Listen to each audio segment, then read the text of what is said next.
마가복음 오늘 말씀 보십시다. 마가복음 3장입니다. 13절부터 19절까지 읽겠습니다. 또 산에 오르사 자기가 원하는 자들을 부르시니 나아온지라. 이에 12를 세우셨으니 이는 자기와 함께 있게 하시고 또 보내사 전도도 하며 귀신을 내쫓는 권능도 가지게 하려 하심이로라. 이 12를 세우셨으니 시몬에게는 베드로란 이름을 더하셨고 또 세베대의 아들 야고보와 야고보의 형제 요한이니 이 둘에게는 보아너게 곧 우레의 아들이란 이름을 더하셨으며 또 안드레와 빌립과 바돌로메와 마테와 도마와 알페오의 아들 야고보와 및 다데오와 가나안인 시몬이며 또 가롯 유다니 이는 예수를 판자더라. 아멘. 오늘 우리가 12제자를 세우시는 예수님의 모습을 봅니다. 그리고 또 12제자는 어떻게 주님을 따라갔는지를 볼 것입니다. 그 누가복음 6장 12절에서 16절까지가 보면 그 동일한 내용이 나와요. 12제자를 부르는 그 내용들이 누가복음 6장에는 이렇게 나와 있어요. 12절에 그 무렵 주께서 기도하러 산에 올라가셨는데 하나님께 기도하시면서 온 밤을 새우시더라. 날이 밝자 제자들을 부르시어 그들 중에서 12를 택하시고 그들을 또한 사도라고 부르시더라. 주님이 기도하러 산에 올라가셔서 거기서 온 밤을 새우십니다. 밤새 내내 기도를 하시는 거예요. 여러분, 밤새 내내 기도할 정도면 굉장히 중요한 일이겠죠. 그죠? 여러분, 온 밤을 새우면서 기도해 보신 적 있으십니까? 온 밤을 기도했다면 적어도 한 10시간 가까이는 기도하지 않을까요? 그렇게 혼혈을 다해서 기도할 만큼이라면 정말 중요한 일이겠죠. 네, 주님이 기도를 하십니다. 온 밤을 새우시면서 기도하고 날이 밝자 제자들을 부르십니다. 많은 제자들이 있었어요. 주님을 따르는 많은 사람들이 있었죠. 그런데 그들 중에서 12명을 택하십니다. 그러면서 그들을 사도라고 부르십니다. 사도라고 부르셔요. 그러면서 이제 그 누구누구를 불렀는지 거기에서 나오죠. 이렇게 예수님이 자기가 원하시는 자들을 부르셨습니다. 원하시는 자를 불렀어요. 여러분, 이들은 제자인데요. 제자들인데 자기가 주님의 제자가 되고 싶다고 해서 제자가 되는 게 아니고요. 주님이 원해야 되는 거예요. 그래서 나는 주님의 제자로 따르고 싶어. 나는 그러고 싶어. 그런다고 해서 다 제자가 되는 건 아니라고 말씀드렸습니다. 그럼 문제는 뭐냐면 여기서 예수님이 원하느냐 이거예요. 근데 여러분은 어떠셨습니까? 예수님이 원하셔서 이 자리에 오셨습니까? 여러분이 원해서 왔습니까? 저는 여러분들을 부르지 않았습니다. 전 여러분들에게 복음을 전한 적도 없고요. 그런데 저는 방송을 찍어서 올리라고 했고, 그 다음에 그리스도의 군대를 세우라고 했고, 그래서 여러분들이 그 방송을 보고 하나님께서 또 여러분들에게 보여주셨다고 하시더라고. 아무리 제껴도 빨간 옷을 입은 여자가 떴다고 그랬잖아요. 그래서 결국은 그것을 보고 알게 되고, 그래서 하나님의 부르심에 순종해서 여기까지 왔을 겁니다. 주님은 오늘 제자를 뽑는 거 보니까 12명의 제자를 뽑을 때 정말 중요한 12사도이죠. 저 하늘의 예루살렘 성의 기초석이죠. 12사도가. 그리고 이 12사도를 통해서 이 땅에 또 교회들이 생겨날 수 있도록 하셨죠. 물론 기초는 예수 그리스도시죠. 그분의 죽으심과 부활하심으로 인해서 교회가 탄생됐으니까 사도와 선지자들의 기초 위에 또 교회가 세워집니다. 12를 부르셔서 12이 나왔습니다. 12를 세우신 목적이 뭐냐면 이는 자기와 함께 있게 하시고 예수님과 함께 있게 하는 거예요. 뭐 하려고? 예수님에 대해서 보여주려고. 예수님은 어떻게 삶을 사셨는지를 보여주려고. 그리고 본 그대로 가서 행할 수 있도록 하려고. 그렇게 해서 오게 한 거예요. 자기와 함께 있게 하시고 같이 자고 같이 먹고 같이 일하고 하면서 또 그 12명을 또 나가서 밖으로 나가게 해서 전도를 하게 하는 거예요. 전파하게 하십니다. 전도를 하게 하시죠.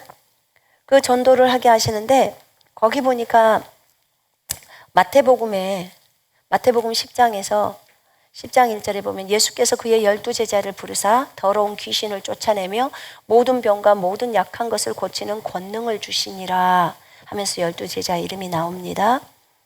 그러면서 그들에게 말합니다.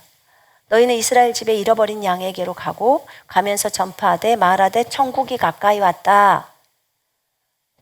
전도할 내용은 천국이 가까이 왔다. 지금 이 내용이에요. 하나님의 나라가 가까이 왔다.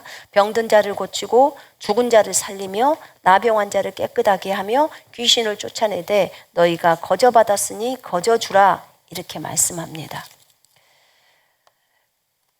예수님이 12제자를 자기와 함께 있게 하고 그 다음에 전도를 하게 하시고 15절 보니까 병자를 치유하게 하시고 귀신을 내쫓는 권능도 주시고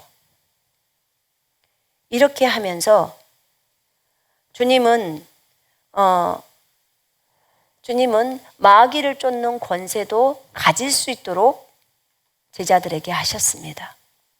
그러니까 예수님이 하신 그 일들을 제자들이 또 그대로 할 수 있도록 예수님은 보여주시고 알려주시고 권세도 넘겨주시고 하신 거예요. 그래서 주님이 이 병자를 고치라고 하는 것은 사실은 명령이에요. 이렇게 해라 라고 하는 것은 명령입니다. 그래서 제자들은 가서 병자들을 고쳐두고 또 문중병자들도 깨끗게 해주고 죽은 자도 살려주고 마귀들도 내어 쫓아준 거예요.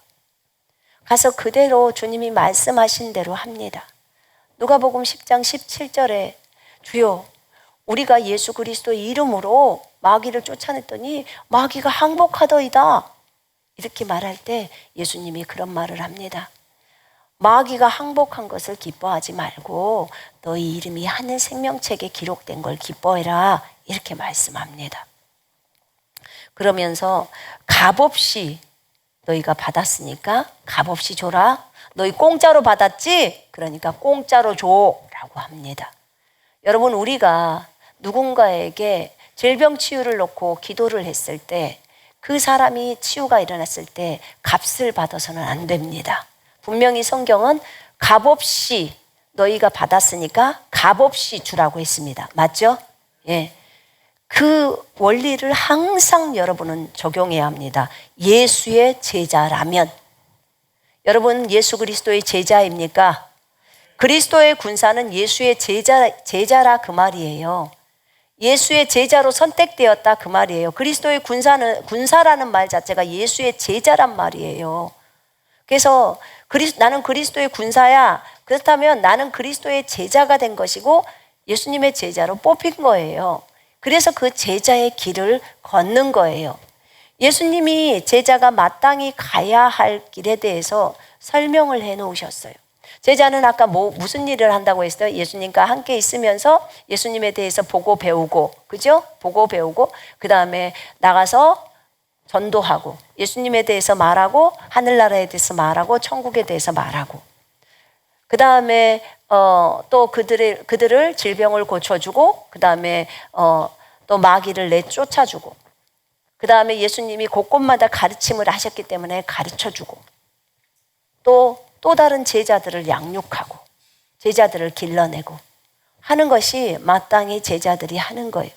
예수 그리스도의 십자가의 사랑을 증거하고 그것이 복음이에요. 지금은 예수님이 계실 때 제자들에게 말한 것은 천국이 가까이 왔다라고 했지만 그 천국이란 그 자체가 하나님의 나라잖아요. 그 하나님의 나라, 하늘을 대표하고 계시는 분이 여호와잖아요. 그분이 주님이시잖아요. 그래서 예수 그리스도를 증거하는 게 복음이에요. 우리가 너무나 사랑스러우신 예수님을 증거하죠. 그 일을 하기 위해서 우리 제자들은 이 땅에 있습니다. 그러면 예수 그리스도의 제자로 따라가려고 할 때, 그리스도의 군사로 따라가려고 할 때 우리는 어떻게 하면서 가야 할 것인가? 우리는 이것을 좀 알아야겠습니다. 여러분, 마태복음 10장에 보면요. 마태복음 10장에 보면 37절부터 이렇게 나옵니다. 아버지나 어머니를 나보다 더 사랑하는 자는 내게 합당하지 아니하고 아들이나 딸을 나보다 더 사랑하는 자도 내게 합당하지 아니하고 또 자기 십자가를 지고 나를 따르지 않는 자도 내게 합당하지 아니함니라. 자기 목숨을 얻는 자는 잃을 것이요 나를 위하여 자기 목숨을 잃는 자는 얻으리라. 여러분, 우리가 예수 그리스도를 사랑한다고 말합니다. 예수 그리스도를 사랑한다고 말하지만 예수 그리스도보다 더 큰 것이 있다면 벌써 그것은 이미 우상의 자리에 앉아 있는 것입니다. 예수님보다도 부모가 더 커버릴 수 있어요. 그래서 지금 주님이 이거 설명하는 거예요. 여러분, 오늘 오전 시간에 진이가 시편을 우리 같이 읽었죠. 시편을 읽을 때 나를 만드신 분이 누구라고 했습니까? 누구라고 했죠? 네. 여러분, 하나님이 만드셨어요. 하나님이 눈도 만들어주고 코도 만들어주고 입도 만들어주고. 엄마가 만드나요? 엄마가 무슨 재주로 만들어요? 아빠가 만들어요? 무슨 재주로요? 아빠가 코 만드는가요? 눈 만드는가요? 심장 만드나요? 지문 만드나요? 주님이 창조주예요. 주님이 다 만드십니다. 주님이 여러분에게 세상에서 똑같지 않는 지문을 만들어 주셨어요. 세상에서 똑같지 않는 얼굴을 만들어 주셨습니다. 여러분이 얼마나 독특한 백성인 줄 아십니까? 여러분이 안 독특하면 주님 속상하실 거예요. 왜냐하면 그렇게 독특하게 만드셨거든요. 독특하게 만들려고 애를 쓰셨거든요. 근데 왜 뭐대로 성형수술을 하냐고. 그죠? 똑같아지려고 하지 말아요, 여러분. 우리는 독특한 백성입니다. 아멘. 이미 독특한 백성이기 때문에 똑같을 수 없습니다. 불가능해요. 여러분은 여러분 나름대로 가장 독특해요. 하나님의 다양성 때문에 그래요. 하나님이 이렇게 우리를 만드셨어요. 아니, 80억이 있는데 지금 인구가 똑같은 사람이 없어요. 쌍둥이도 똑같지 않아요, 여러분. 그러니 우리 하나님이 얼마나 머리가 좋으신 분이십니까? 이렇게 하기 어려워요. 정말. 주변 사람 봐봐요. 똑같은가? 안 똑같죠? 왜 안 쳐다보죠? 전혀 안 똑같아요. 정말 다릅니다. 정말 독특하게 생겼어요. 여러분, 아버지나 어머니가 소중하신 분이에요. 그리고 주님이 말씀에도 아버지나 어머니를 공경하라. 그래야 너희가 이 땅에서 잘되고 오래 살아. 이게 약속으로 주셨습니다. 그랬는데 보세요. 아버지나 어머니를 공경하라고 했어요. 잘 공경해야 되겠죠. 그러나 아무리 아버지나 육신의 아버지나 어머니가 잘해줘도 하나님 아버지보다는 높을 수 없어요. 그분이 나를 만드셨잖아요. 아멘이죠. 그분이 나를 창조했기 때문에 그분이 우리의 주인입니다. 그분이 만들었기 때문에 주인이에요. 제가 어제 수원역에서 그런 거리 설교를 하면서 그런 얘기를 했어요. 여러분, 마호메트도 이슬람 사람들이 지나가더라고. 여러분, 마호메트도 예수님이 만들었습니다. 석가모니도 예수님이 만들었습니다. 그들 전부 예수께로 돌아와야 합니다. 어저께 이슬람 친구랑 형제랑 얘기를 하면서 내가 그런 얘기를 했어요. 마호메트도 예수님이 만들었다고. 석가도 예수님이 만들었다고. 막 얘기를 하다가 아무 말도 못하는 거예요. 그래서 마호메트도 전부 자신의 창조주이신 예수님께로 돌아와야 한다고 제가 얘기를 했어요. 여러분, 우리를 만드신 분에게로 돌아와야 합니다. 아버지나 어머니가 사랑스럽지만 예수님보다 더 높을 수는 없습니다. 우리를 창조한 창조주보다 더 높을 수는 없습니다. 아멘. 정말 심각하게 생각을 해야 합니다. 만약에 아버지나 어머니를 예수님보다 더 사랑한다, 더 높이 생각한다, 그러면 예수의 제자 아니에요. 여러분, 그리스도의 군사 아닙니다. 분명히 합당하지 않다고 얘기를 했어요. 그렇게 말했습니다. 여러분, 거기 누가복음에 보면요,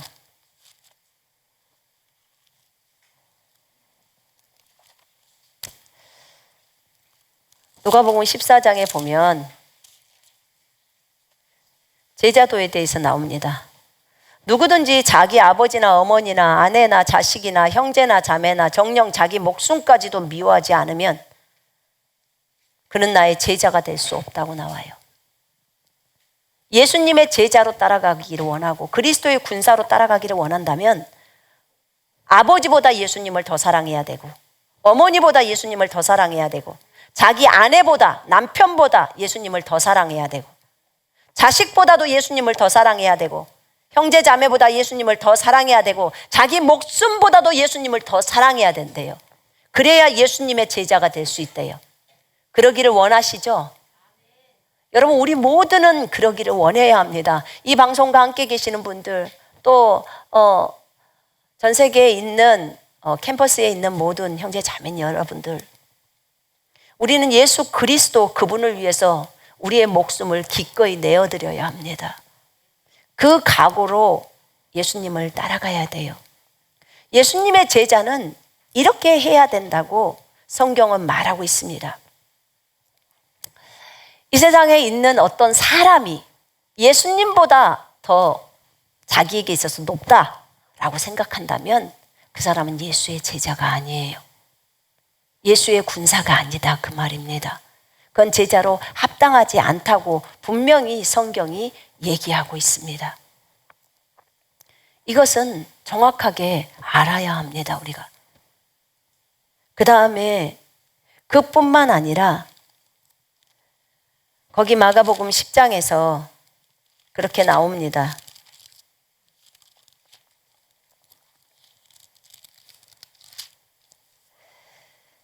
음,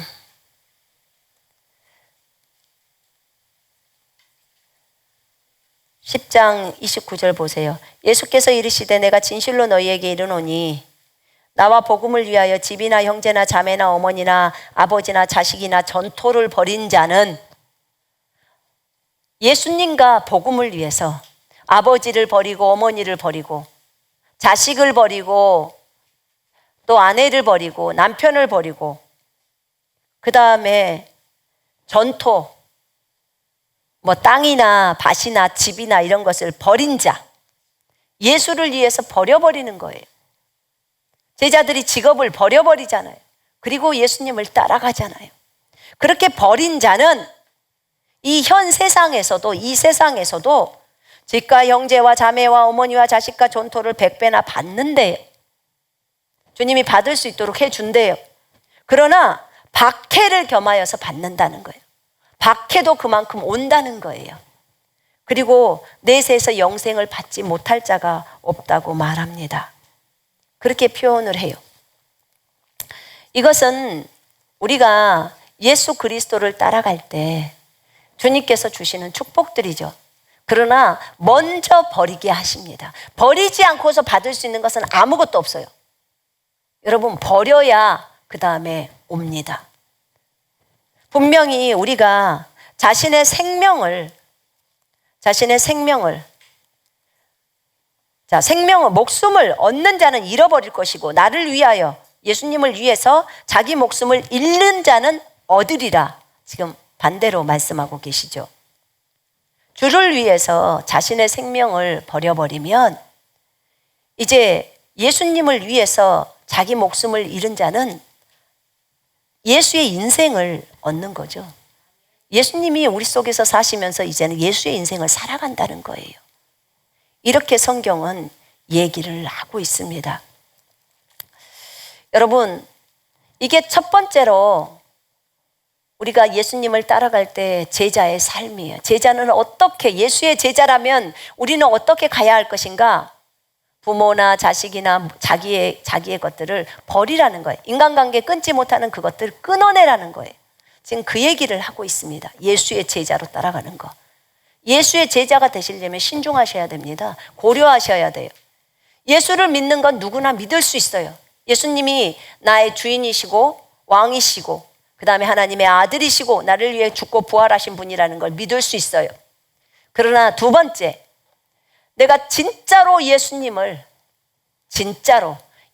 제자로 따라가면서 예수가 온전히 나의 주인으로서의 삶으로, 그분이 나의 주인이 되셔서 삶 속에서 그분을 인정하면서 그분께 자리를 양도하면서 가는 삶이 제자의 삶인데, 그렇게 내어드리는 그렇게 삶으로 갈 것이냐, 그렇게 가기를 원하고, 나는 예수 닮고자 원합니다.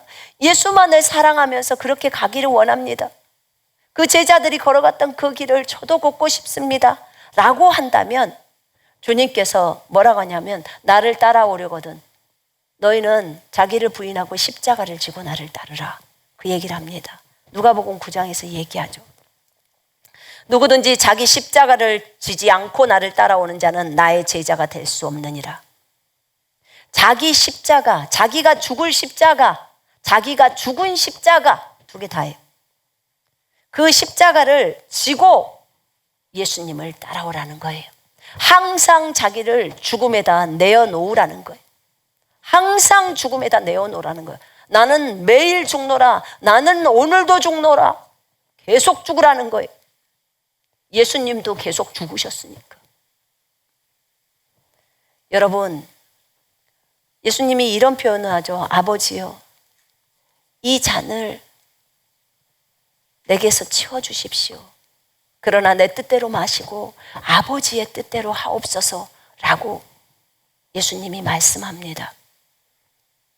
예수님도 거기서 자기 부인을 하셨던 거예요. 여러분, 우리도 삶 속에서 날마다 자기를 부인하고 십자가 지는 삶을 살아야 합니다. 그것이 안 되면 제자가 아니라고 말합니다. 어떤 사람들은 말해요. 인터넷 한가족교회 너무 어려운 게 있대. 뭐냐고. 자기 부인하라는 게 너무 어렵대요. 자기를, 육신적인 자기를 버리라는 게 너무 어렵대. 그것 좀 안 하면 좋겠대. 그거 안 하면 군사 못 해요. 우리 여기 군사하려고 오는 거예요. 그냥 단순히 나 예수 믿고 그냥 구원받고 뛰겠다고 일요일날 한번 교회 오고 이러려고 합니다. 죄송한데 그런 분들은 여기 오지 마세요. 우리 교회에서 얼마 못 견뎌요. 몇 개월 못 가요. 그리고 다 도망갑니다. 왜 그럴까요? 여기는 군사, 예수의 제자로 훈련받을 사람들이 있는 곳이에요. 그 사람들은 자신의 육신적인 것을 다 버리고 오직 예수만을 따라가기 위해서 가는 거예요. 육신적인 걸 다 쳐버리고 가는 거예요. 학벌도 다 내리고, 남들에게 인정받고자 하는 거 다 내리고 다 버리고, 명예도 다 버려버리고, 그리고 가는 거예요. 욕심도 다 내리고 걸어가는 거예요. 돈도 버리고 다 가는 거라고요. 이것이 그냥 오는 곳이 아니라고요. 예수의 제자들은 그렇게 따라갔어요. 여러분, 세 번째 제자도에서 너희 가운데 누구든지 자기가 가진 모든 것을 버리지 않는 자는 나의 제자가 될 수 없느니라 라고 예수님이 말합니다. 우리가 가진 모든 소유예요. 갖고 있는 것 모든 것을 다 버리래. 다 버려야 우리 안에 예수가 가득 차는 거예요. 다 버려야. 그러면 우리가 한 개씩 버리잖아요. 한 개씩 버리니까 우리가 성장이 이렇게 더디고 느리는 거예요. 이것을 빨리 버려버리면 좋은데 그 버리는 것이 너무 아깝게 생각한 보석처럼 생각이 되는 거예요. 사실은 나 돌멩이고 똥이고 다 뱀들인데.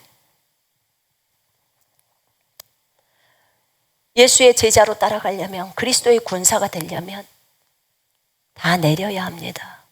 명예도 내리고 인정받는 것도 내리고, 여러분들이 좋아하는 취미 생활도 다 버려야 돼요. 난 낚시를 너무 좋아해요. 낚시를 못 버려요. 예수의 제자 못 해요. 나는 여행을 너무 좋아해서 예수의 제자 못 한다고요. 주님은 여행보다도 더 높은 자리에 본인이 앉고 싶어 하십니다. 주님은 낚시보다도 더 좋은 자리에 앉고 싶어 하십니다. 여러분, 우리의 우상이 예수 그리스도예요. 우리가 너무나 좋아하는 분, 우리의 취미에서 가장 좋은 취미, 그분과 교제하는 거. 그분과 교제하는 거. 여러분 아닌가요? 여러분도 그럴 거라고 생각하는데 제가 착각인가요? 그리스도의 제자라면 예수님과 노는 거 가장 좋잖아요. 그지요? 너무 재밌잖아요. 예, 너무 신나고 좋습니다. 예수님의 제자들 기본적으로 이렇게 해야 해요. 그럼 열두 제자는 어땠는지 한번 볼까요? 마가복음 10장 28절에서 그렇게 베드로가 말합니다. 주여, 우리는 모든 것을 버려두고 주님을 따랐나이다. 모든 것을 다 버리고 주님을 따랐다고 그렇게 말하는 거예요. 모든 것을 다 버리고 주를 따랐나이다. 지금 아까 모든 소유를 다 버리라고 했죠. 그러면 베드로가 다 버렸다는 거예요. 다. 진짜 베드로를 콜링할 때 나를 따라와라, 내가 너로 사람을 낚는 어부가 되게 하리라 했을 때요, 배와 그물을 버려버리고 주님을 따라가는 거예요. 자, 여러분들 지금 직장 다녀요. 자, 그건 내려. 오늘 버려라. 그리고 너는 나를 따라와라. 이렇게 주님의 콜링이 들렸을 때 여러분 가실 수 있겠습니까? 즉시예요. 예수님이 요구하는 것은요, 하루 시간을 주는 것도 아니고 이틀을 주는 것도 아니고 10분을 주는 것도 아니에요. 즉시예요. 즉시. 그런 사람을 제자로 뽑으신 거예요. 주님은 보신 거예요. 자, 나를 따라와라. 즉시 버려버리고 따라갑니다. 세베대의 아들 요한과 야고보를 부를 때도 주님이 불렀어요. 그때 그 배에서 그물을 깃고 있었어요. 아버지도 있고 다른 사람들도 있었는데 그 아버지도 버리고 그물도 버리고 배도 버리고 예수님을 따라가 버려요. 그것도 한 아들이 따른 게 아니라 두 아들이 가버려. 그러면 아들이 2명이라면 얼마나 속상하겠어. 한 개라도 남지, 한 명이라도 남지, 이럴 수도 있잖아요. 근데 아버지를 버리고 갔어요. 여러분이 지금 그 아버지라고 한번 생각해 봐요. 세베대라고 생각하면 속상하지 않을까요? 근데 어쩌면 여러분은 안 속상할 수도 있을지 몰라. 왜냐? 우리 아들이 예수님을 따라간대. 우리 두 아들이 예수님을 따라간대. 얼른 따라가거라 그랬을지 몰라요. 아마 여러분은 충분히 그럴걸요? 저 말 안 듣는 딸이 아이고 예수님 따라간다고 얼른 따라가거라, 얼른 선교사로 가거라. 내가 선교사 지금 훈련하고 있는 한 처녀 자매가 있길래 물어봤어요. 엄마랑 아버지랑 반대 안 해요, 자매님? 그랬더니 선교사님, 제가 옛날에요 게임 중독이었어요. 게임 중독이고 집에서 말 안 듣는 딸 있잖아요. 그러다가 자기가 우리 거 군사훈련을 봤대요. 어떻게 그걸 또 봤나 몰라. 그 영상을 막 제끼다가 안 보려고 했는데 자꾸 떠서 봤대요. 근데 그거 보면서 엄청나게 울었대요. 엄청나게 울고 그러면서 자기가 깨져버린 거예요. 그러면서 이제 여기까지 왔는데 자기가 예수를 믿으니까 부모님이 얼마나 좋아하시겠냐 그 말이. 좋아하실까요? 안 좋아하실까요? 이런 딸이라면 좋아하겠어요? 안 좋아하겠어요? 게임에서 해방만 해줘도 좋을 거 아니에요. 말 안 듣는 딸이었는데 그런 딸이었는데 그 딸이 선교사로 나간다고 하니까 혹시 반대하겠어요? 그 부모가? 절대 반대 안 하죠. 그 부모도 예수를 믿는데 얼마나 그 딸이 돌아오기를 기도를 많이 했겠냐고요. 근데 그런다니까요. 아마 세베대도 그랬을지 몰라요. 여러분의 자녀가 예수님이 콜링해서 간다면 얼른 가거라, 다 가거라, 한 명도 남지 마라. 아마 그러지 않을까 싶어요. 거기다 돈까지 줘가지고 그냥 싸그리 싹 갖고 가라. 주님 섬겨라. 그러지 않을까. 여러분이라면 그럴 거예요. 왜냐하면 여러분은 그리스도의 군사이기 때문에 이미 알았잖아요. 많은 것을 알아버린 상태예요. 여러분들의 소원이 뭐예요? 군사로 여러분들만 따라가지 않고 남편도 따라오고 아내도 따라오고 자식들도 군사가 다 되기를 원하잖아요. 그죠? 네, 그걸 원하잖아요. 그러니까 얼마나 진짜 주님의 제자로 따라간다면 기쁘겠어요. 근데 이들이 아버지를 버려버린 거예요. 그리고 배도 다 버렸어요. 배 한 척이 얼마인지는 모르겠어요. 근데 그 배도 버렸어요.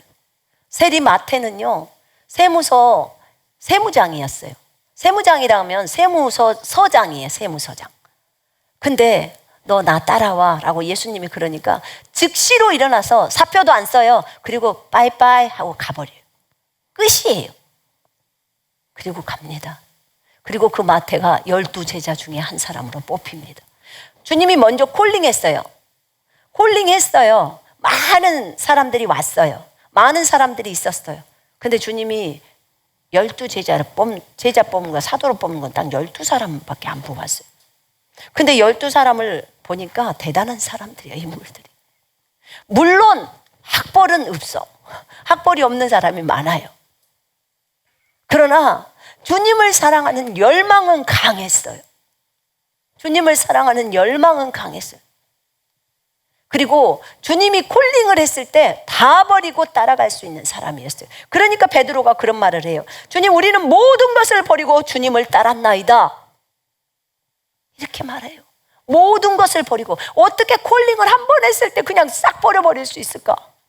언제 나는 베드로처럼 따라가 볼까? 나는 언제 그런 사람처럼 그렇게 될 수 있을까? 베드로 부인이 있었어요. 자식들이 있지요. 배로 물고기 잡아서 해야 밥 먹고 사는데 베드로 부인은 얼마나 지금 남편을 욕했을까요? 그랬을 거 아니요. 저 사람 미쳤네. 가족 식구들도 다 버리고 뭐 우리는 어떻게 먹고 살라고 이러면서 했을 거라고요. 그런데 베드로는 버리고 그것도 형제간에 안드레랑 같이 가요. 제가 보니까 예수님의 제자들 중에는 형제들이 여러 명 있더라고요. 참 복이더라. 그게 정말 복이었어요. 가정에서 그렇게 둘씩 불러진다는 게 얼마나 큰 복입니까? 누군가 기도를 하니까 그렇게 되지 않았겠어요? 그 가정에서? 복이더라고요. 이렇게 그들은 모든 것을 다 버리고 따랐어요. 돈도 버렸냐? 버려버리죠. 버려버리고 가버리는 거예요. 이들이 그렇게 주님을 향해서 갔습니다.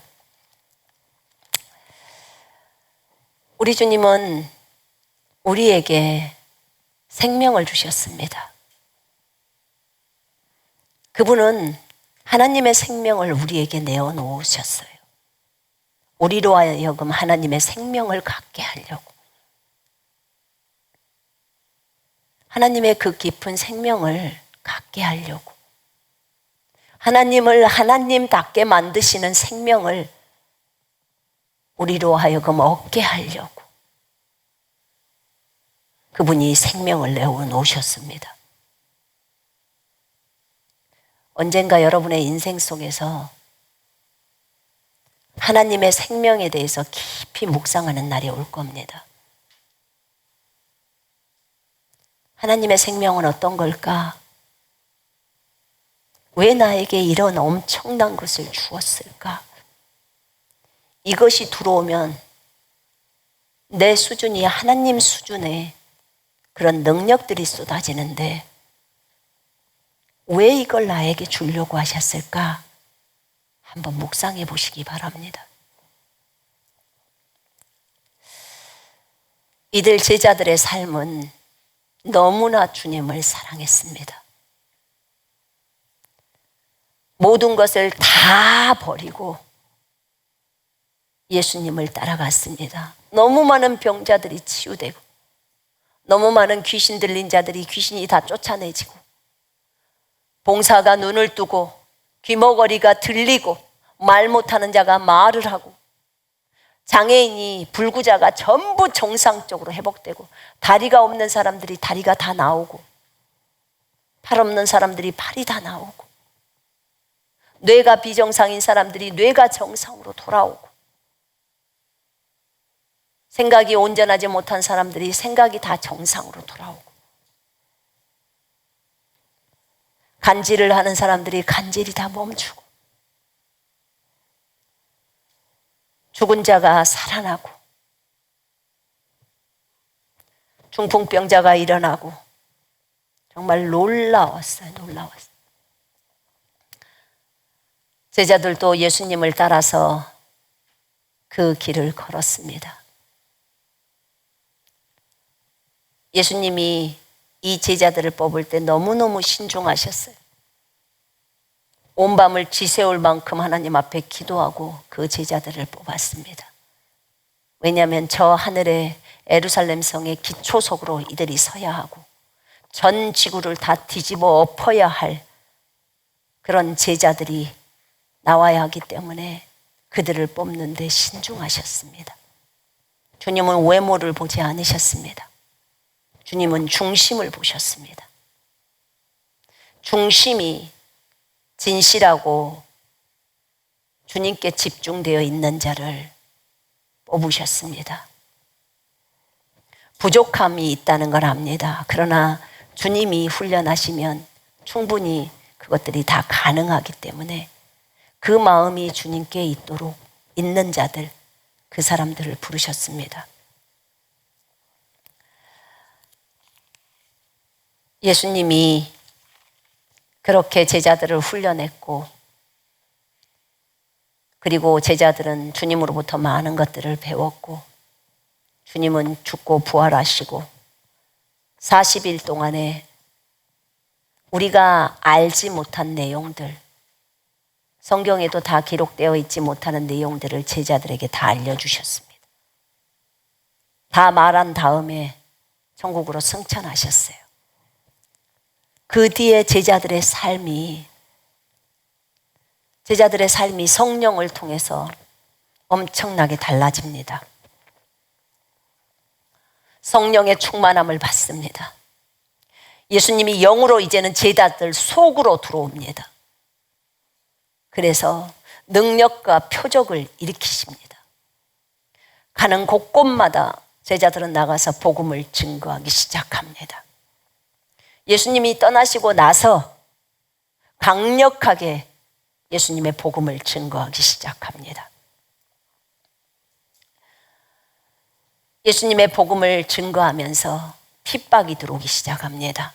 많은 사람들이 시기와 질투로 인하여 제자들을 핍박했습니다.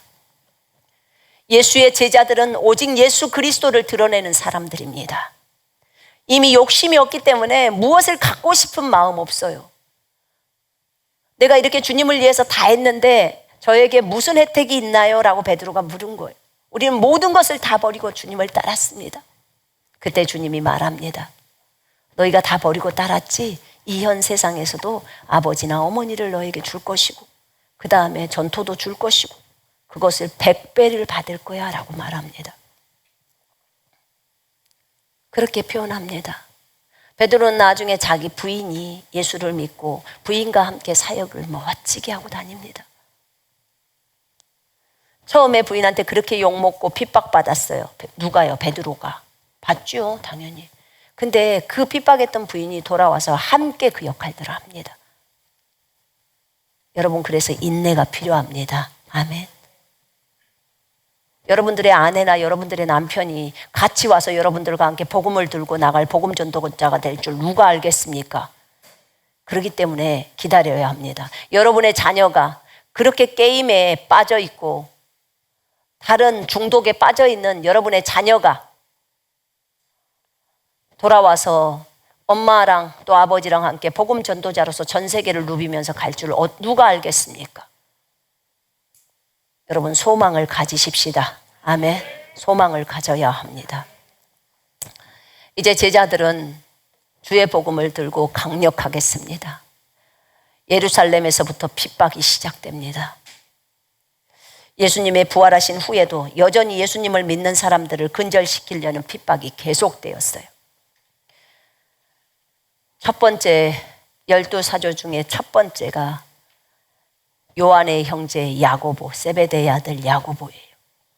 그 야고보가 AD 44년에 복음을 전하다가 끌려와서 칼로 살해를 당합니다. 죽음을 당해요. 이게 12제자 가운데 첫 번째로 순교가 일어납니다. 물론 예수님도 순교를 당하셨습니다. 칼로 죽임을 당합니다. 또 사도 빌립이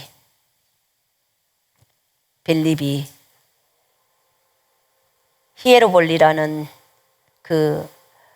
터키에 지금은 파무칼레라고 하더라고요. 지금 그 지역인데 그곳에서 투옥이 되면서 지독하게 채찍질을 많이 당했대요. 주님도 채찍에 맞으셨잖아요. 채찍질을 많이 당했다고 하더라고요. 그리고는 결국은 AD 52년에 십자가에 못 박혀 죽습니다. 여러분, 우리가 아까 읽었던 마가복음 3장에 나와 있는 그 제자들, 그 제자들이 베드로, 시몬 베드로, 세베대의 아들 야고보, 야고보의 형제 요한, 또 보아너게라고 이름을 붙여준 천둥의 아들인 야고보와 요한이 있고, 그 다음에 안드레, 빌립, 바돌로메, 마테, 도마, 알페오의 아들 야고보, 다데오, 가나안인 시몬, 그 다음에 가롯 유다, 이렇게 12명이죠. 근데 이들의 삶이 마지막이 전부 순교입니다. 그들은 예수 그리스도를 위해서 기꺼이 자신의 생명을 아끼지 않았습니다. 자신에게 가장 소중한 것, 우리에게 가장 소중한 것은 우리의 생명입니다. 근데 이 생명보다도 더 소중한 분이 우리에게는 있는데 그분이 예수님이에요. 그분에게 이 생명을 내어드리는 거예요. 가장 값진 것을 내어드렸습니다.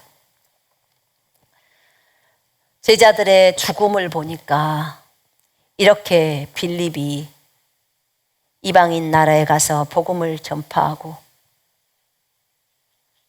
그래서 빌립은 지금도 히에로볼리에, 터키에 보면 사도 빌립의 교회가 있어요. 그곳에서 십자가에서 처형당했습니다. 마태가 아까 세리 마태입니다.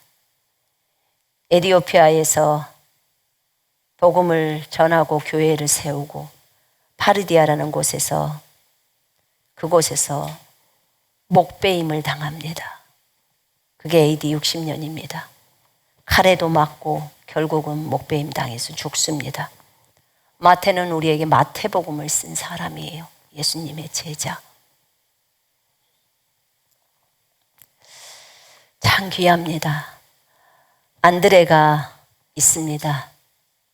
베드로의 동생이라고 하죠. 안드레가 십자가에 처형을 당합니다. 안드레는요, 그냥 십자가에 못이 박혀서 죽는 게 아니라 못 박히는 것보다 더 고통스럽게 죽어야 한다고 하면서 3일 동안 줄로 묶어 놓은 거래요. 줄로 몸을 십자가에서 묶어서 3일 동안 매달려 있어서 그 고통이 아주 극도의 고통이래요.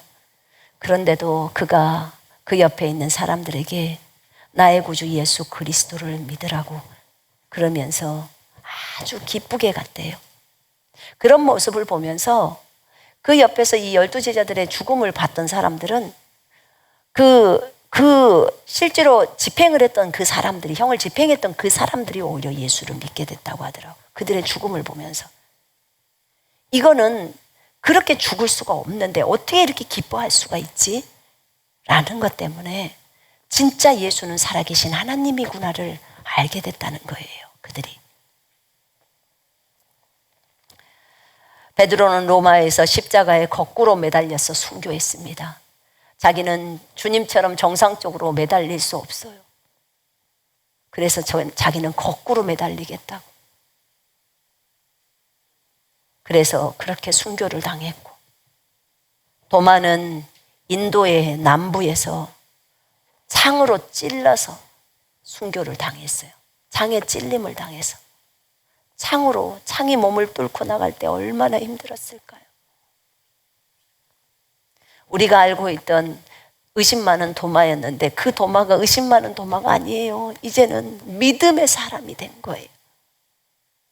성령이 오시고 나서 생명의 성령이 우리 속으로 들어오고 나서 예수님과 같은 생명이 우리 속으로 들어와 버립니다. 그리고 나서 저들은 더 이상 과거의 저들이 아니었어요. 그렇게 도마는 창에 찔림을 당하고 순교를 당합니다. 도마가 우리나라에 왔다는 거 알고 계시죠? 신라시대 때 왔다고 그 돌에도 새겨져 있잖아요. 인도에서 많은 사역들을 했어요. 거기서 인도까지 오려면 얼마나 많이 시간이 예루살렘에서 인도까지 가려면 걸렸겠습니까? 그리고 인도에서 세상간에 우리나라가 얼마나 먼데 세상에 여기 신라시대 우리나라까지 와가지고 그 복음을 전하느라고 얼마나 감사한지요. 의심 많은 도마라고 말하기가 정말 우리가 절대 그런 말을 쓰면 안 될 것 같아요. 그리고 다데오라고 말하는 야고보의 형제 유다가 있어요. 이 사람은 바사라는 곳에서 AD 72년에 십자가에서 못 박혀 죽습니다. 또 알페오의 아들 야고보는 돌과 몽둥이로 쳐 죽임을 당합니다. 바돌로메라고 하는 나다나엘이에요. 바돌로메가 나다나엘. 바돌로메는 산채로 살가죽이 벗겨진 채로 머리를 베어서 순교를 당합니다. 살아있는데 여러분 피부 껍데기를 벗긴다고 한번 생각을 해봐요. 나 살아있는데, 살아있는 상태에서 여러분의 피부를 벗긴다고 한번 생각을 해봐요. 그 고통이 극도의 고통이지 않을까요? 피부를 벗겨내는데 여러분이 지금 잡혔어. 근데 어떤 사람이 칼을 갖고 와서 여러분의 피부 껍데기를 벗긴단 말입니다. 지금 그 상황이에요. 그 상황. 그리고는 목을 베어버립니다. 그렇게 순교로 죽습니다.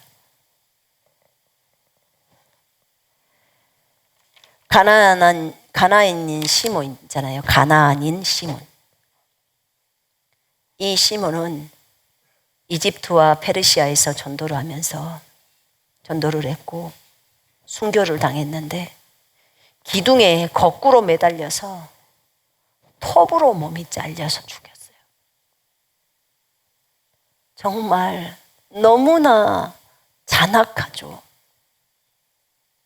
그냥 총으로 쏴서 죽이면 편할 텐데 그땐 총이 없어서 그런지. 그래서 이브리서 11장 보면 톱으로 켜지고 동굴에서 유리하며 사자의 먹잇감이 되고 우리 믿음의 선진들이 그렇게 살았어요. 그리스도의 제자들이 그렇게 죽어갔어요.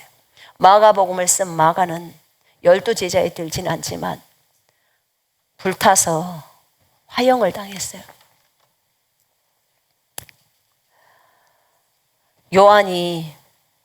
사도 요한이 제일 오래까지 살았어요.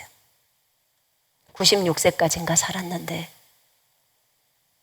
요한도 로마 황제가 끓는 가마솥에다 넣고 불을 떼라고 했는데 요한이 안 죽었어요.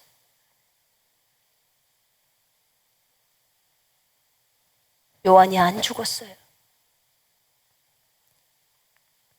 여러분, 이 제자들이요, 이 제자들 요한처럼 안 죽을 수 있어요. 얼마든지. 이 제자들 생명을 내어놓았기 때문에 죽은 거예요. 지금 제가 말하는 것은 육신의 생명 말하는 거예요. 이 육체의 생명. 우리가 보통 몸 아플 때 죽는다고 하는 그 생명이요. 여러분, 우리 육체가 죽지 않을 수 있어요. 얼마든지요. 얼마든지입니다. 왜요? 하나님의 생명이 우리 속으로 들어왔기 때문에 그래요. 그래서 그 생명의 가치를 알아야 한다고 하는 거예요.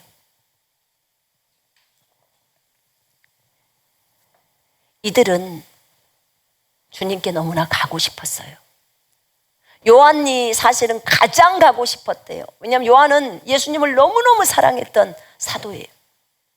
근데 예수님이 너 생명 내어놓지 마 라고 한 거예요. 너 계시록 아직 안 썼잖아.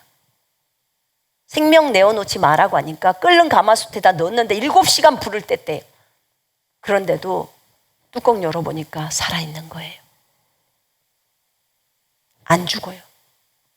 아니, 못 죽죠. 생명을 내어놓지 않으면 여러분도 못 죽어요. 그렇게 되어 있습니다. 영생이라는 생명이.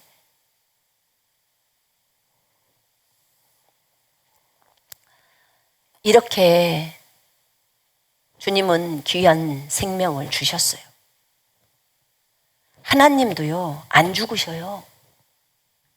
이 땅에 육체의 몸을 입고 오셨지만 스스로 본인이 내어주시기 전까지는 안 죽으셔요. 못 죽으셔요. 왜냐하면 영생이라는 하나님의 생명을 갖고 있기 때문에 그래요. 모르면요, 죽어요. 모르면 죽습니다. 알고 믿으면 안 죽습니다. 이미 요한복음 8장에 내 말을 지키는 자는 죽지 않는다. 나를 믿는 자는, 나는 부활이요 생명이니 나를 믿는 자는 어떻게 한다고요? 죽어도 살고. 살아서 나를 믿는 자는 영원히 죽지 않는다. 살아서 나를 믿는 자는 영원히 죽지 않는다는 말이 무슨 말인데요? 이 육체의 생명도 죽지 않는다는 소리예요. 그 말이. 여러분, 그 말씀이 그 말이에요. 한 번 죽는 것은 사람에게 정해졌고 기본적으로 정해져 있어요. 그런데 영생이라는 생명을 알게 되면 그 사람이 그것을 붙들어 버리면 안 죽는 거예요. 못 죽는 거예요. 본인 스스로가 생명을 내놓지 않고서는. 근데 하나님도요, 본인 스스로 생명을 내놓으면 죽으시더라고요. 예수님도. 본인 스스로가 우리를 위해서 우리를 건지려고 자신의 생명을 내놓으셨기 때문에 죽으신 거예요. 영생이라는 생명이 하나님의 생명이에요. 하나님이 가지고 계신 생명, 그분을 그분답게 만드는 생명, 천년, 만년, 백만 년을 살아도 죽지 않는 생명, 그 생명이 여러분과 제 속에 있습니다. 이것을 붙들어야 해요. 겸손하기 전까지는 주님이 훈련할 거예요. 그런데 겸손해지고 나면 여러분에게 그것을 다시 계시하실 겁니다. 분명하게 계시하실 겁니다.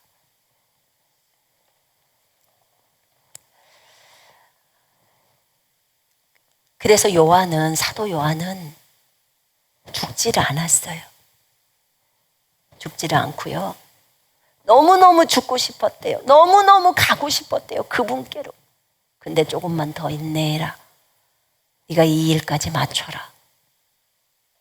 반모섬에서 계시록을 쓰고 다시 풀려서 다시 에베소 쪽으로 와서 거기 교회를 많이 세웠죠, 요한이. 그리고 그냥 죽었어요. 요한은 순교를 당하지 않았어요. 96세인가에 주님 품으로 왔죠. 그때는 주님이 허락했겠죠. 그래, 와라. 라고 했겠죠. 그가 자기 생명을 내어놨겠죠. 그들은 믿음의 선한 싸움을 싸웠습니다. 달려갈 길을 마쳤습니다. 그리고 믿음을 지켰습니다. 바울도 로마에서 참수형을 당해서 목배임을 당하고 죽었습니다. 우리도 나중에 대환란 때 주님께서 순교자가 필요하기 때문에 너희 죽어라 라고 목숨을 내놓으라고 말할 겁니다. 그때 우리는 기꺼이 아멘 기쁘게 갈 겁니다. 순교자로서 그렇게 기쁘게 떠날 것입니다. 분명히 계시록 20장 거기 부분에 1절부터 4절 부분에 보면 나와요. 그 부분이 목배임 당한 사람들 천년왕국에서 통치하고 다스린다고 왕으로서 다스립니다. 순교는 예수님에게 드릴 수 있는 최고의 것이에요. 우리가 갖고 있는 이 지상에서 가장 우리를 보자면 가장 소중한 것은 돈도 아니고요. 다른 거 아니에요. 자녀들도 아니에요. 가장 소중한 것은 제가 죽음의 관문 앞에 서보니까 목숨이더라고요. 근데 이것을 주님께 내어드리는 거예요. 그걸 주님이 기뻐하시는 거예요. 믿음의 형제들은, 믿음의 선진들은 이렇게 갔어요. 요한도 감옥에 갇히고 다 했죠. 고통을 많이 당했죠. 그들은 말씀을 전할 때마다 박해를 당했고 이런 이유 때문에 모든 사도들은 결국은 요한만 빼고 다 순교를 당했습니다. 제자들은 곳곳에 흩어졌죠. 로마로, 터키로, 안디옥으로, 고린도로, 각 아시아로, 각 지역들로, 유럽도 가고, 그래서 그곳에서 복음을 전하다가 그렇게 주님 품에 갔습니다. 영광의 얼굴들, 그들도 너무 보고 싶어요. 우리 믿음의 선진들, 그분들이 뿌려놓은 그 발자취, 예수님의 뒤를 그분들이 따라갔고 오늘 이 시대에는 우리가 그들의 뒤를 따라가야 합니다. 여러분, 우리는 그리스도의 제자로 부름을 받았습니다. 아멘. 우리는 그 길을 걸어갈 것입니다. 주님이 알려주셨는데요. 이제 앞으로 기근이 온답니다.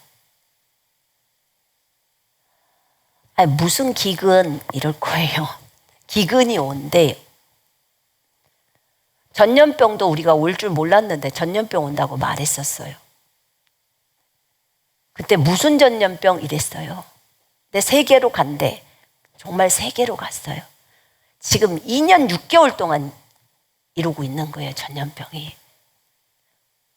지금까지 작년까지 해서 통계가 1,500만 명 죽었다고 하더라고요. 사망자만. 그러니까 지금 올해까지 하면 2천만이 넘죠. 우리나라도 엄청나게 많이 죽었어요. 그 중에 여러분이 안 들어간 거예요. 이제 기근이 온답니다. 여러분, 과학자들이 그러는데 2040년이 되면 지구에 종말이 온대요. 더 이상 살 수가 없대요. 과학적으로 그렇대요. 물자나 이런 것들이 부족하니까. 근데 그 전에 끝날 것 같아요, 제가 볼 때는. 시간이 많이 남아있지 않아요. 2040년 해봤자 지금 20년도 안 남아서 18년이에요. 과학자들이 볼 때는. 18년 남은 거예요. 제가 볼 때는 한 10년은 땡겨줘야 되지 않을까 싶어요.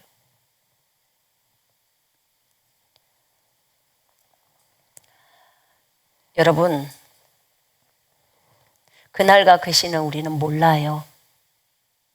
그러나 분명히 주님이 이 마지막 때 곳곳에서 전쟁이 일어날 것이고 기근이 있을 것이고 전염병이 있다고 성경에 말해놨어요. 그럼 오게 돼 있어요. 전 세계로 이렇게 퍼져갈지 우리가 어떻게 알았습니까? 근데 기근이라고 하니까 배고파서 굶는 걸 말하는 거예요, 기근. 어떻게 그래? 우리 대한민국에서 우리는 먹을 것이 넘쳐나서 그냥 쓰레기통에 하나 가득 먹고 남은 음식이 있는데 어떻게 그래? 어떻게 그러는지 한번 봅시다. 시일이 지나면 알지 않겠습니까? 전염병도 그랬잖아요. 시일이 지나니까 전 세계로 퍼져갔잖아요. 주님이 말씀하셨으니까 이루시지 않겠습니까? 어느 정도의 기근이냐고요? 사람이 굶어서 죽는답니다. 그래서 대한민국에서도 죽냐고 물어봤어요, 제가. 아프리카에서 굶어 죽는 것은 이해가 가요. 근데 대한민국에서 굶어 죽습니까? 라고 했더니 굶어 죽는다고 하십니다. 굶어 죽는 사람이 나온대요. 그래서 전 세계에서 굶어 죽습니까? 그랬더니 전 세계에서 굶어 죽는데요. 그럼 이건 뭡니까? 폭동도 일어날 것이고 비도 안 올 것이고 쌀이 없을 것이고 심각해지는 거죠. 여러분 자지 마요. 지금 잠잘 시간이 아니에요. 마귀한테 속지 마요. 자기를 내어주지 마요. 다들 깨어 일어나야 돼요. 여러분이 살아야, 여러분이 정신 차리고 살아야 가족들을 살릴 수가 있어요. 여러분마저도 마귀에 박대면 그 가족은 다 무너져요.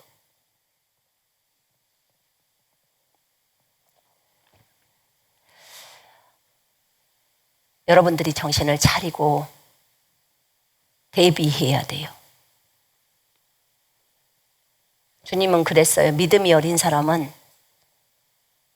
식량을 준비해놔라.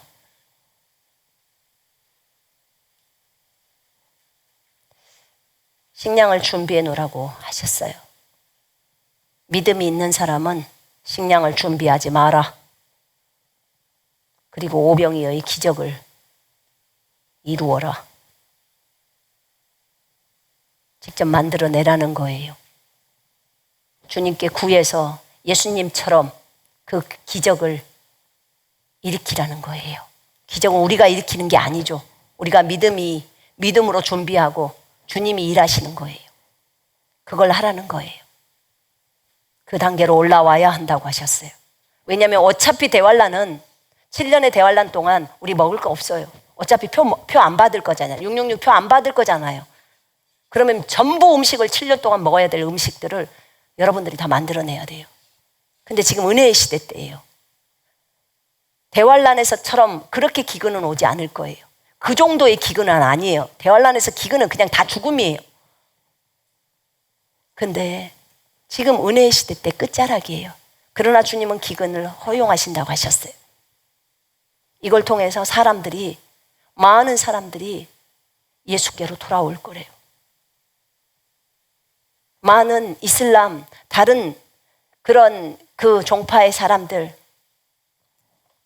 그런 종교의 사람들이 배고파서 진짜 음식이 있는 그곳이 진짜 하나님이 계신 곳이라고 생각하고 온다는 거예요. 하나님만이 창조를 해내실 수 있으니까. 여러분, 참 그건 믿을 수 없겠다. 어떻게 해서 이렇게 잘 사는 나라들이 이럴까라고 생각할 수 있어요. 그러나 우리 전염병 봤잖아요. 전 세계가 하나로 막 뭉쳐갖고 백신 맞히느라고 전 세계가 난리예요. 다 하나가 돼버렸어요. 하나. 마지막 때 세계 정부가 세워진다고 했죠. 하나가 돼야 세계 정부를 할 수 있어요. 근데 이번에 전염병 오니까 전 세계 하나더만 완전히 하나로 가요. 그렇게 되어 있더라고요. 마지막 때를 위해서 다 준비되어 있어요. 유럽도 하나로 뭉치잖아요. 화폐도 하나잖아요. 이렇게 가요. 이제 우리는 깨어 있어야 합니다. 마지막 대추수를 향해서 갈 거예요. 많은 영혼들이 예수께로 올 때 한쪽에서는 전염병, 전쟁, 또 기근 계속 일어나면서 또 한쪽에서는 계속 추수 계속 진행합니다. 하나님은 자신의 일들을 그대로 이루어갑니다. 그런데 그 일을 이루기 위해서, 추수를 이루기 위해서 12제자 같은 제자가 필요한 거예요.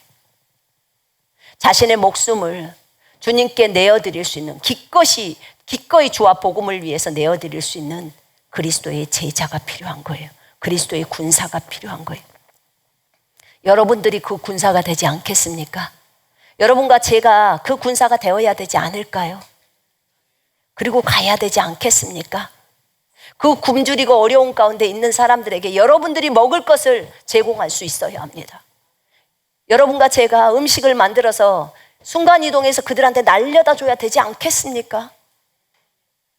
여러분, 지금 벌써요, 식용유도 2배나 올랐대요. 밀가루도 뛰고, 고기값도 한 근에 25,000원이에요, 돼지고기가. 곡물이 너무 올라 버리니까 사료가 줄 수가 없어서 그런데요. 이제 치킨도 한 마리당 3만 원씩 한다던데요. 계속 물가가 오르는 걸 어떻게 할 수가 없는 거예요. 국가가 어떻게 할 수가 없대요. 여러분, 저희 나라 굉장히 지금 힘들답니다. 따로 저희가 들은 얘기가 있는데 우리나라 빚이 몇 조? 6천조? 6천조? 윤석열 대통령이 오지게 이 나라를 끌고 갈까? 그 빚더미에 앉아있는 이 나라를 받았으니, 인수인계를 받았으니.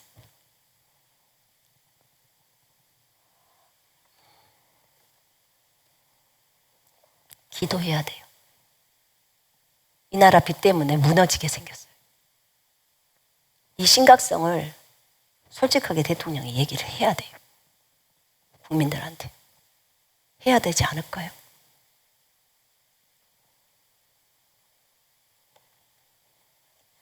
원자력 그거 없애가지고 무슨 풍력 발전인가 한다고 문재인이가 해가지고 몇 조라더라? 2천조인가요? 몇 조인가요? 20조? 20조를 손해를 봤대요. 한전이 그래서 어렵잖아요, 지금.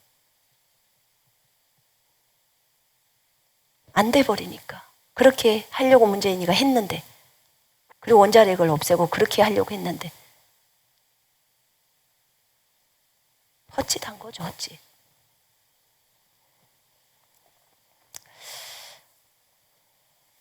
이 나라를 위해서도 기도해야 돼요.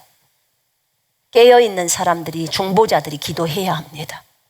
주님은 이 마지막 때 이 나라를 통해서 그리스도의 군대가 세워진다고 했고, 허수아비 군사들, 그 허수아비들에게 군복을 입혀주신 분이 주님이십니다. 그리고 이 대한민국에서 전 세계로 부흥의 불이 붙어져 나간다고 했어요. 저는 하나님이 약속하신 그 약속을 온전히 믿습니다. 믿고 있어요. 그리스도의 군사 여러분, 여러분이나 베드로나 다를 게 뭐가 있습니까? 우리 다 무식한 사람들이고 세상에서 보자면 내세울 것이 없는 사람들이에요. 근데 주님은 그런 사람을 부르시더라고. 그래서 그 사람들을 통해서 전 세계를 바꿀 계획을 갖고 계십니다. 우리 주님은 자신이 약속하신 그것을 믿고 따라오는 사람에게 자신의 신실하심을 보여주십니다. 나는 우리가 이 시간에 정말 12제자처럼 우리 자신을 새롭게 헌신하기를 원합니다. 진짜 예수 그리스도 그분을 위해서 목숨을 바치면서 마지막 대추수를 향해서 죽으면 죽으리라는 각오를 가지고 가야 한다고 생각합니다. 기근이 왔을 때 얼마나 굶주리겠습니까? 여러분, 그럴 때 여러분들이 그들을 도와야 해요. 그리고 복음을 증거해야 합니다. 그때 그들은 음식이 있는 것을 통해서 예수께로 돌아옵니다. 여러분, 코로나를 통해서 예수께로 돌아온 사람도 많이 있습니다. 하나님은 자신의 일을 계속 진행해 가실 것입니다. 그리스도의 군사 여러분, 힘을 내십시다. 그리고 오병이어의 기적을 이루어질 수 있도록 기도하시고 준비하시고 믿음을 늘려야 합니다. 아멘. 하나님에 대한 온전한 신뢰를 가지고 나아가야 하고, 믿음이 어린 사람은 식량을 좀 준비해 놓으시기를 바랍니다. 기근이 몇 개월 만에 끝나냐? 아니요. 지금 전염병이 2년 반 동안 이루고 있어요. 적어도 3년은 가겠지요? 다윗 시대에도 3년은 가더라고요. 기근이 왔을 때. 그래서 여러분들이 준비가 되어져야 합니다. 자, 이 시간에 우리 주님 앞에서 찬양 하나 하십시다. 죽으면 죽으리라는 그 곡을 좀 같이 불렀으면 좋겠어요. 진짜 예수의 제자로 따르고 싶으십니까? 진짜 그렇게 따르고 싶으십니까? 그렇다면 여러분들은 결단해야 합니다. 모든 걸 다 버려야 합니다. 다 버리고 따라가야 합니다. 그래야 주님이 이 생에서도 그 모든 것들을 주십니다. 다 버리지 않고서는 안 된다는 것을 아시기를 바랍니다.